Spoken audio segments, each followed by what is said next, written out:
A new time has come for Birmingham City. For many years, the club was just trying to survive. It was a story of making do. It was about staying in the league, paying the bills. Now, that story is changing. The club is no longer trying only to get by. The new owners say they want to build and grow. They speak of ambition. They talk about a future that is much bigger than the recent past. This is a significant shift in thinking. It is a move from defense to attack on the pitch, in the boardroom too. The era of just holding on seems to be over. The names leading this change are big. Tom Wagner is the chairman and co-CEO of Knighthead Capital Management.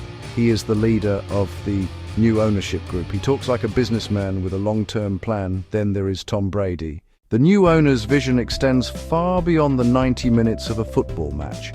They have announced a plan to create a major new destination in the city. They call it a sports quarter.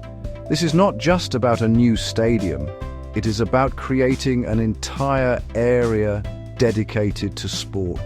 It is about creating an entire area dedicated to entertainment.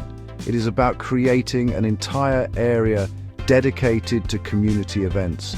The proposed location is on the site of the old Wheels Park in Bordesley Green, a piece of land not far from the club's current home. This is a project on a massive scale.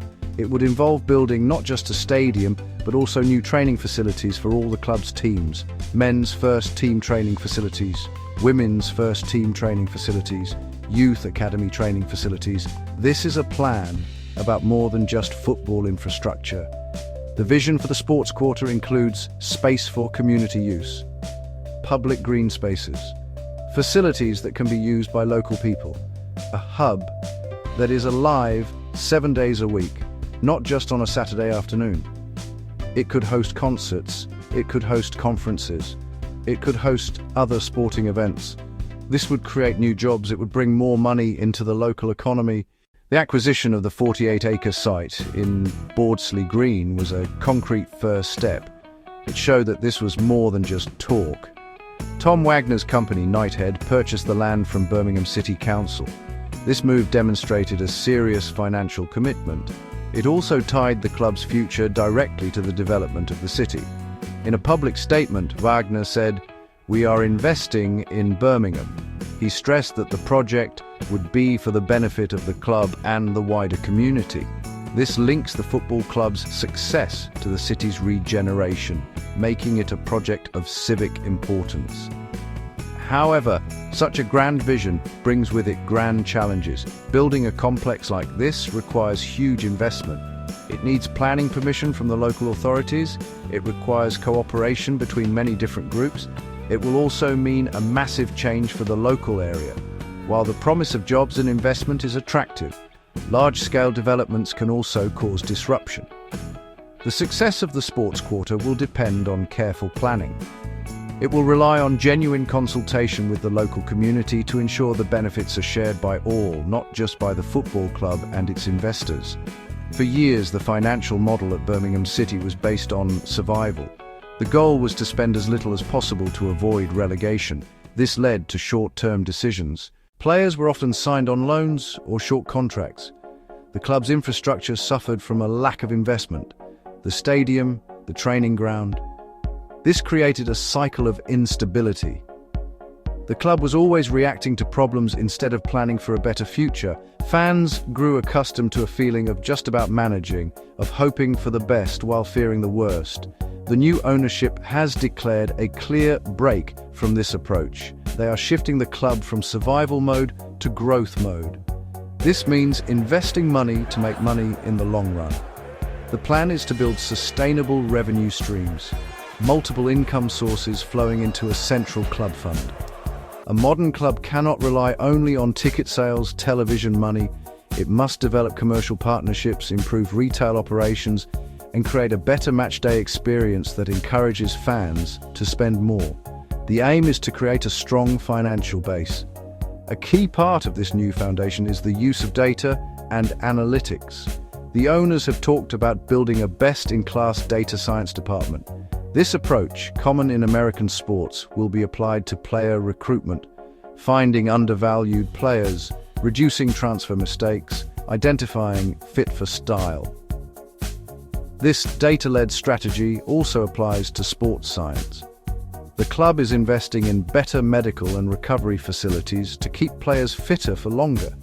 This shift in strategy requires patience. Building a sustainable club does not happen overnight. It involves making investments that might not pay off immediately. A new training ground is a huge expense. The benefits, such as attracting better players and developing young talent, are only seen over several years. At the heart of the new owner's long-term vision is a new stadium. St Andrews has been the club's home for over a century. It is a place filled with history and memories. However, it is also an aging ground. In recent years, parts of the stadium have been closed due to safety concerns. This has reduced the capacity and hurt the club's income. It has been a visible symbol of the club's decline. The new owners see a new stadium as essential for the club's growth. They have used the term world-class to describe their ambition. This means a stadium that is modern, comfortable, capable of generating significant revenue. The proposed site at Bordesley Green is the intended location. A new stadium offers many advantages. It can have a larger capacity. It can be designed with modern corporate hospitality areas. Better facilities and a larger club shop can transform the matchday experience. A new stadium can be a multi-purpose venue, concerts, conferences, other sporting events, bringing in money on non-match days. Building a new stadium is one of the biggest decisions a football club can make. Hundreds of millions, and a complex process involving architects, construction companies, and city planners. The owners intend to create a landmark for Birmingham, a symbol of the city's ambition. A state-of-the-art stadium can help attract better players and more lucrative sponsorship deals. It sends a message that Birmingham City has a serious plan. However, moving stadium is also an emotional issue. St Andrews is the spiritual home for generations of supporters. Many fear a new ground might lack character and atmosphere, that it could feel corporate and sterile. There is also the practical concern of cost. New stadiums often mean more expensive tickets, risking pricing out loyal fans. The involvement of Tom Brady was a move that made headlines around the world. Brady is a global superstar, arguably the greatest American football quarterback of all time. His decision to become a minority investor in a second-tier English club was a surprise to many. His primary role is as chairman of the advisory board. On the surface, his involvement is a massive marketing coup. His name brings instant recognition and media attention. Sponsors are more attracted to a club linked to a global icon, particularly in the United States. This is a key market for Knighthead. The club's merchandise sales have seen a boost, with fans around the world buying shirts because of the Brady connection. This global appeal is a key part of growing the brand and revenue. But the owners insist Brady's role is about more than publicity. His work ethic, leadership, and relentless pursuit of excellence. They want him to help instill a winning mentality throughout the entire club, from the boardroom to the dressing room. He will advise on health, wellness, and recovery systems, and on developing leadership within the team. Tom Brady's influence is seen in a new focus on sports science, daily habits across nutrition, recovery, and mentality. The goal is fewer injuries, fitter players, and a stronger team. Set high standards. Hold everyone accountable. Focus on the 1%ers. Small details adding up to a big advantage, not as visible as a marquee signing, but it can profoundly impact results. The arrival of new wealthy owners has filled many Birmingham City fans with hope.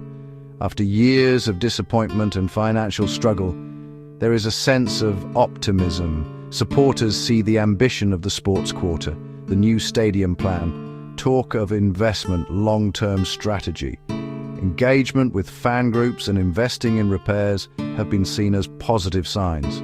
Tom Wagner connecting with the community, visible at games, speaking directly to supporters.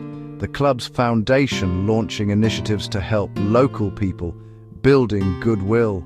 Fans excited by civic pride, potential for new jobs, regeneration, and a positive impact on the whole city. New era equals a chance to fulfill the club's potential. But alongside hope, there are worries. Stories of owners who promise and fail. Some fans remain cautious, waiting to see if actions match words. Concern about moving from St Andrews, many understand the logic but fear losing the club's soul and unique atmosphere. Affordability, new stadiums and better players often lead to higher ticket prices, risking pricing out traditional fans. Fans worry about being priced out, concerned that focusing on a global audience could leave locals behind. These are valid concerns. The club's identity is tied to its community. Owners must balance commercial growth with keeping the club accessible and rooted locally. While the new owner's vision is ambitious and exciting, it is not without significant risks. The biggest projects require a colossal amount of money and take years to pay for themselves. Economic conditions can change, borrowing costs can rise, materials can rise, and delays or overruns can occur. The club's future is being staked on delivering a complex plan, and there is risk on the football pitch. Plans assume progress and eventual Premier League promotion. That television money would help fund the new stadium. However, promotion is incredibly difficult in a highly competitive league. Spending does not guarantee success. Without promotion, expensive facilities and wages become hard to sustain.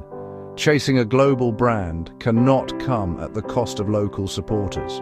A corporate stadium cannot replace a stand full of lifelong fans. The club must grow without losing the heart and soul that makes it special. They will be judged on delivery, not promises. The future is unwritten, immense potential and significant risk. Success will be defined by choices in the coming months and years. Which priority must come first to build a successful and sustainable future for Birmingham City? The bricks and mortar of the new stadium, the talent and performance of the squad, or the heart and soul of the matchday experience? Whether you are 100% on board or still waiting to see results, one thing is certain: the ambition is undeniable. What should Wagner and Brady prioritize next? Stadium, squad, or matchday? Let me know in the comments below.